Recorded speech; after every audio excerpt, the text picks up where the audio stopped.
ko and I'll be doing my body routine. Salamat sa Diyos at nagkaroon ako ng time para i-film to. And sorry sa sobrang late na pag-film kasi ang dami nagre-request nito for the longest time pero ngayon ko lang siya na-film. I'm so sorry guys. Pagpasensyahan nyo na, busy lang talaga. And start na tayo para agad matapos kasi parang medyo mahaba-haba. First is soaps muna ipapakita ko sa inyo. Ang aking soaps is paiba-iba. Okay? Pero, ang number one na hindi ko pinapalitan is itong YC soap na super ganda and talagang kung micro-peeling lang din ang hanap nyo, ito na. Dito na kayo mag-stick. Itong soap nito is kino-combination bulol. Kino-combine ko sa super whitening soap. Ito, kino-combine ko muna siya. Ito muna soap. Ito munang soap. Pag nag-shampoo ako, then soap ng super whitening, then banlaw. Then, pag nag-conditioner ako, YC soap na, then binababad ko talaga. Ito, binababad ko din pala to ha. Babad din to. Kasi, pag binabad ko itong YC soap, nagtututbrush muna ako para talagang babad na babad sa body ko. Then, minsan, pinapalitan ko super whitening ng papaya soap. Or minsan, gluto soap. Basta ganun ako. Pinapalit-palitan ko yung mga kino-combine ko sa YC soap. Pero, talagang pinaka-peel. Yung mga nakikita yung vlog or mga reviews ko recently, diba, super pag-peel talaga ang body ko. Ang gamit ko is super whitening soap talaga. And papaya soap. Yun talaga ang aking kino-combine sa YC soap. Ayun, malinaw ba yung nasabi ko? Parang ang gulo. Sorry guys ha. Kasi, pag talaga micro-peeling ako, talaga kino-combine ko, hindi mawawala ang YC soap. Pero dito talaga, sa dalawang to, is talagang micro-peeling to death talaga siya. Yung nangyari sa akin. Makikita nyo naman yung sa vlog ko, talagang nag-micro-peel yung braso and binti ko. Okay, yun yung ginagawa ko for day and night soaps. Okay, sa morning tayo, katapos ko mag-soap, morning muna to guys, morning. Ang ginagawa ko is lotion. Lotion agad ako ng may SPF. Ang SPF nito is SPF 80 and ang gusto ko dito is hindi siya malagkit at all. Hindi malagkit pag pinahid nyo kahit pumunta kayo sa bukid, hindi kayo maglalagkit. And yung kanyang SPF is mataas na din ang SPF 80. Kaya pinili ko ang mataas ng SPF kasi ang init-init dito sa Pilipinas. Kaya, yon guys. Ayoko naman na titipirin sa SPF. Then, 'di ba pangit naman yun. Basta SPF 80. Kung hindi naman nyo afford yung super lotion, at saka madalas wala tong stock, ang ginagamit ko is yung bleaching lotion. Ito yung bleaching lotion natin, SPF 30. Yan, guys. Pag walang super lotion, no choice ako, itong ginagamit ko. Kasi itong super lotion, madalang and mabilis talaga maubos. Kaya, ayun, kaya kumuha rin ako ng bleaching lotion para pag wala yung supra, may magandang ipalit. Diba? Hindi yung putyo-putyo lang. Okay. Yung morning routine ko tapos na. Ay, oh my God, bakit nakalimutan kong scrub? Ito pala. Ulitin ko guys ha. Pag nag-soap ako ng first layer nito, banlaw, then ito, banlaw ulit. Then, mag-scrub ako. Ito ang scrub ko. Kita nyo, bagong labas ko lang yan ng stock ko. And, ang ginagawa ko is talagang exfoliate sa buong katawan hanggang liig, hanggang batok, hanggang singit-singit. Basta scrub all over the body. And, ang ginagawa ko kasi is everyday, pag alam niyo naman na everyday ako nag-scrub.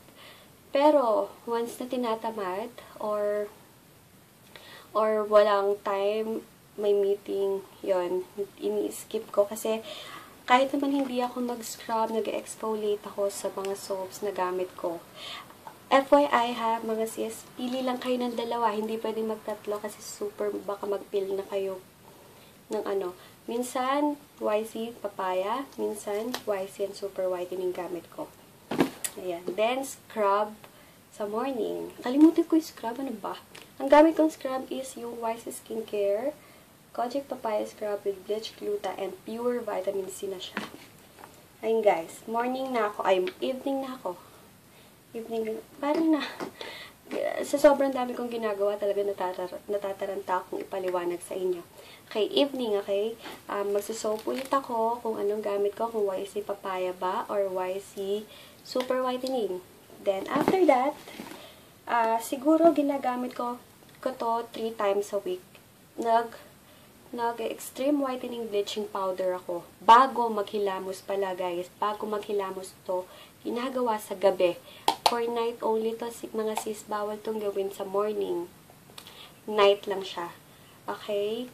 Ito. Bago ako mag-shower sa gabi, ginagawa ko 3 times a week. Pero depende, kasi nakakatamad minsan talaga. Ginagawa kong twice a week. Or basta, dapat, I'll make it a point na nagta-twice a week ako mag-quick bleaching set. Then, after magbabad kayo ng 30 minutes, 20 to 30 minutes pwede ibabad. Pero dito, medyo mararamdaman nyo, first apply nyo is talagang may paghapde. Pero hindi naman sobra-sobra. Pero sa face, mararamdaman mo may tingling bang tawag doon. Basta yung hapdi factor. Pero normal lang yan, guys. Okay, pagkababad nito, then panlaw. Yun, soap ulit ako.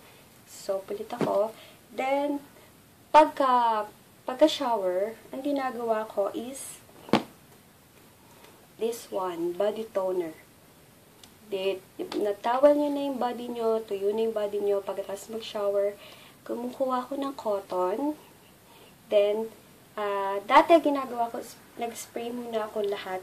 Then, ini-spread ko lang sa kamay ko. May bago ko natutunan na cotton, then i-cotton nyo yung body toner sa body nyo. Yan guys. Kasi 'di ba, pansin nyo, mas agad nakakaputi sa face pag nagto-toner. Pansin nyo ba 'yon? Kasi mahalaga din 'yon sa body kasi hindi lahat ng germs na tatanggal sa sabon, 'di ba? Kaya dapat okay na okay talaga ang body toner and mabilis talaga magpaputi ang body toner. And guys, then eto ginagamit ko pagkatapos mag-body toner. Pag hindi ako gumagamit ng body oil, ito ang ginagamit ko. Quick Bleaching Cream. Depende lang kung gusto kong uminit pakiramdam ko or itong press ko lang. Kasi ito, gusto ko din kasi pagkagising mo, kintab-kintab yung skin mo and ang soft niya, basta ibang feeling talaga. Pero, siguro, ginagawa ko to thrice a week. Then, pag hindi ako nagaganito, ang gamit ko is yung Quick Bleach Cream. Yun lang guys, ang ginagawa ko sa aking katawan. Ano pa ba nakalimutan ko? Iniisip ko pero feeling ko may nakalimutan ako eh. Yun guys, wala na pala ako nakalimutan, napraning lang ako. Ayun, basta wag niyong kakalimutan na pag nagpapaputi kayo, pati lieg. Lagi ko sinasabi sa inyo yan. And, number 1 talaga is, wag niyong kakalimutan mag-sunblock. Kahit na nasa bahay, guys. Pag-sunblock kayo kasi, ulitin ko, kasi yung rays sa bahay nyo ng araw is, tama din yun sa skin nyo. Kahit ang init ng hulab ng bahay nyo, yun. Diba? Kaya, yun lang ginagawa ko guys sa aking katawan na medyo hectic talaga kung mapapansin nyo. And talagang dapat masipag kayong maggaganito para ako talaga mahilig eh. Kaya siguro nagtsatsaga akong magpahid-pahid. And yun, ito lang gamit ko sa banyo. And Sorry guys, na late na tong pag-upload ko na to, na dapat dati pa. Pasensya na guys. And thank you for watching, and thank you talaga sa pagsusupport nyo guys. And don't forget to like this video and subscribe. Yun lang guys. God bless. Bye! Hi guys! Kamusta? Nandito ako ngayon para i-film yung pinaka-requested yung lahat. Hello guys! Kamusta kayo? And thank you pala sa mga patuloy nyong thank you agad. Hindi pa nga Hi guys! Good afternoon.